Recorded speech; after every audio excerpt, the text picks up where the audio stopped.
Good morning friends, कैसे हैं आप लोग। सबसे पहले तो आपका हमारे इस चैनल पर बहुत बहुत स्वागत है। देखिए फ्रेंड्स, इस वीडियो में हम महत्वपूर्ण और अहम खबरें आपके लिए लेकर आए हैं जो कि आपके लिहाज से काफ़ी खास हो सकती है, इसलिए लास्ट तक देख लीजिएगा। देखिए सबसे पहले बात कर लें यहाँ कोरोना कर्फ्यू की।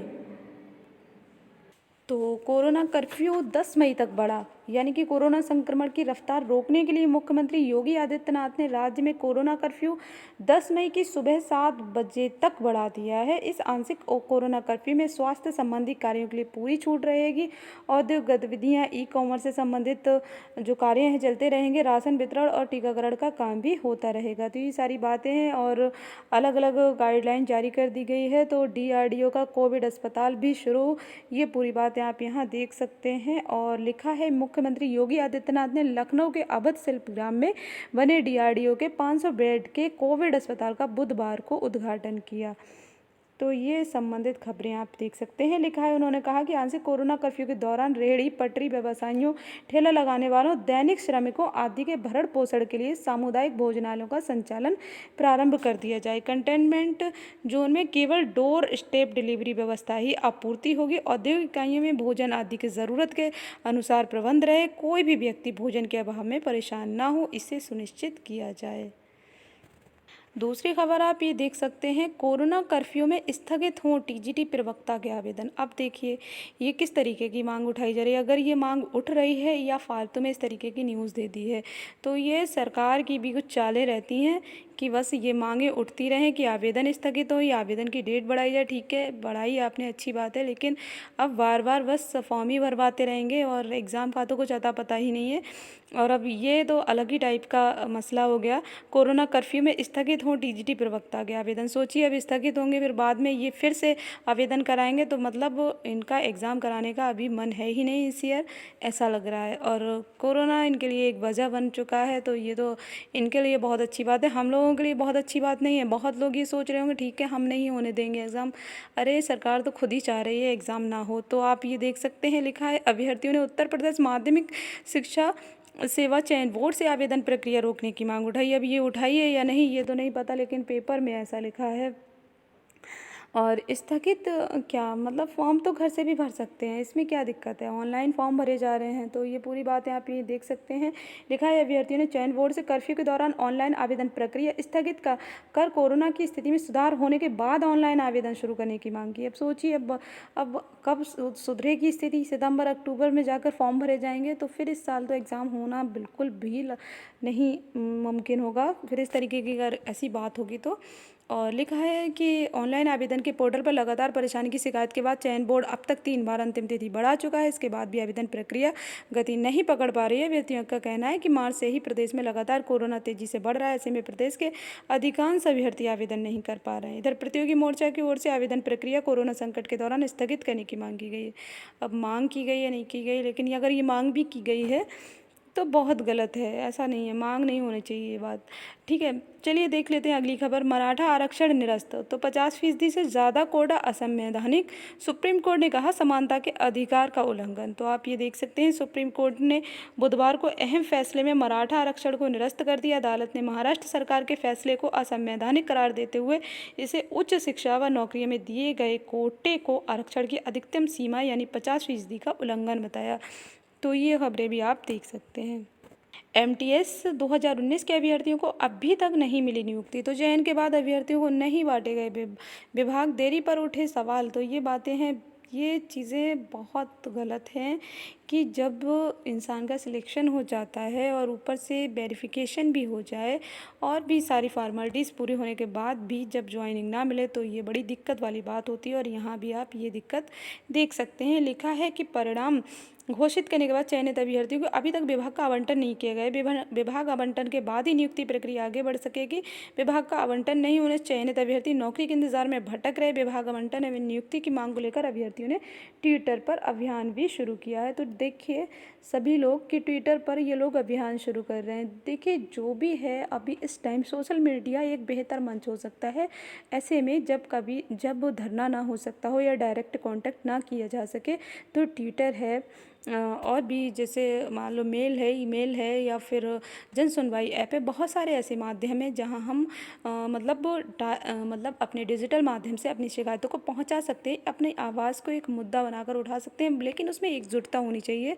और एलटी पोर्टल में भी हम लोग ये कर सकते हैं।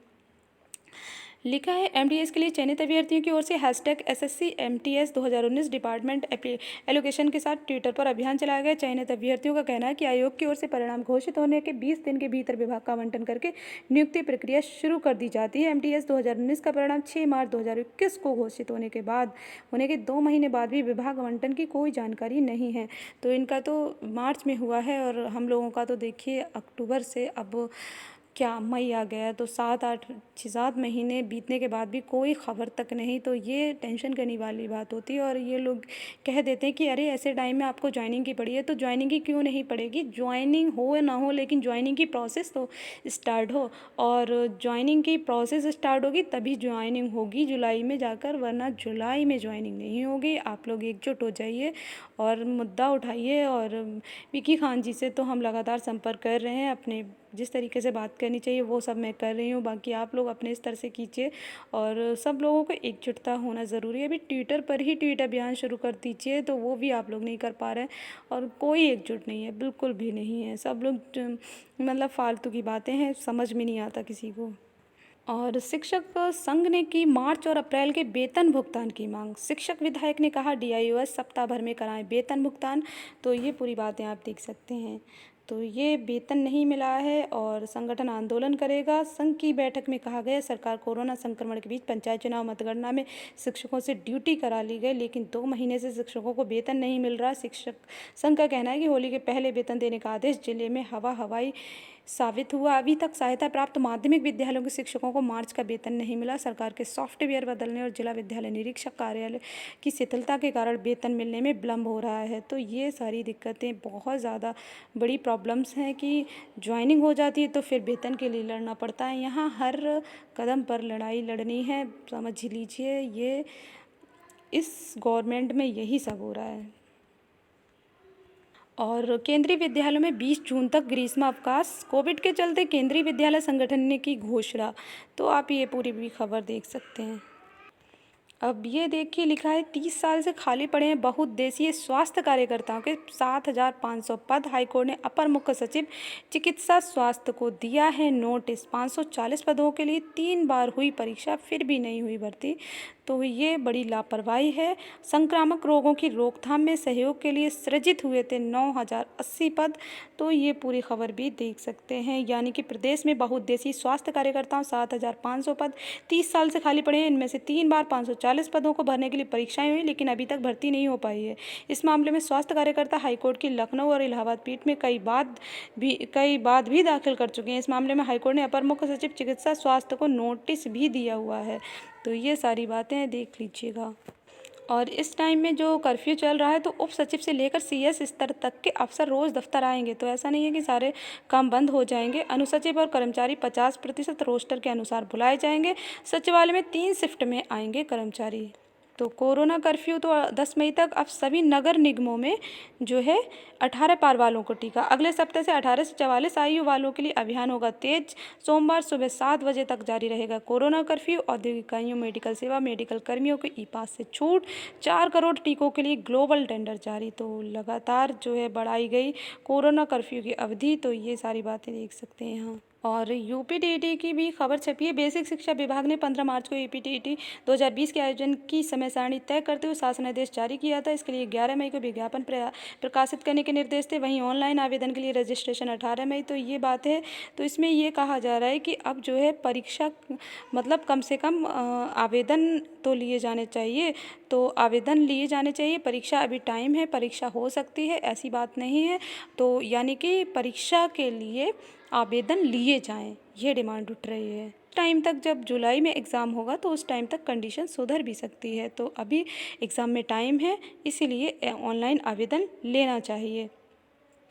लिखा है प्रतियोगी ने मुख्यमंत्री को भेजे पत्र में कहा कि परीक्षा संस्था को समय पर विज्ञापन जारी करके ऑनलाइन आवेदन लेना चाहिए, क्योंकि लिखित परीक्षा काफ़ी दूर है। ज्ञात हो 25 जुलाई को परीक्षा 2 पालियों में प्राथमिक व उच्च प्राथमिक स्तर की होनी है। और 10 मई से शुरू होगा केवीसी 13 के लिए रजिस्ट्रेशन। तो आप ये भी देख सकते हैं 13वें सीज़न की तैयारियां शुरू हो गई हैं। इसके लिए 10 मई से रजिस्ट्रेशन प्रक्रिया शुरू होगी। और एडू रैंक में एलयू जो है 58वें स्थान पर। मैं लखनऊ विश्वविद्यालय को अंतर्राष्ट्रीय रैंकिंग एजेंसी एडू रैंक द्वारा उत्तर प्रदेश के सभी राज्य विश्वविद्यालयों के बीच सर्वोत्तम विश्वविद्यालय के रूप में स्थान प्राप्त हुआ है। विश्वविद्यालय ने पूरे देश में 58वीं रैंक हासिल की है। और कोविड से ठहर गई कायाकल्प योजना से 1000 स्कूलों में बदलाव का दावा, अधिकांश की नहीं बदली सूरत। और ये सारी बातें आप देख सकते हैं, यानी कि ऑपरेशन कायाकल्प के तहत विद्यालयों को बुनियादी सुविधाओं से लैस करना है। तो ये जो है ये योजना में भी ठहराव आ गया है। और सत्यापन के फेर में अटका नवनियुक्त शिक्षकों का वेतन। परिषदीय स्कूलों में तैनात 1125 शिक्षकों में से 610 को ही जारी हो सका वेतन। तो ये भी पूरी बात देख लीजिएगा, यानी कि ये जो है सत्यापन नहीं हो पा रहा है और वेतन भी नहीं मिल पा रहा नवनियुक्त शिक्षकों को। तो ये पूरी खबर आप देख सकते हैं। तो चलिए आज के वीडियो में बस इतना ही। Thank you, bye bye.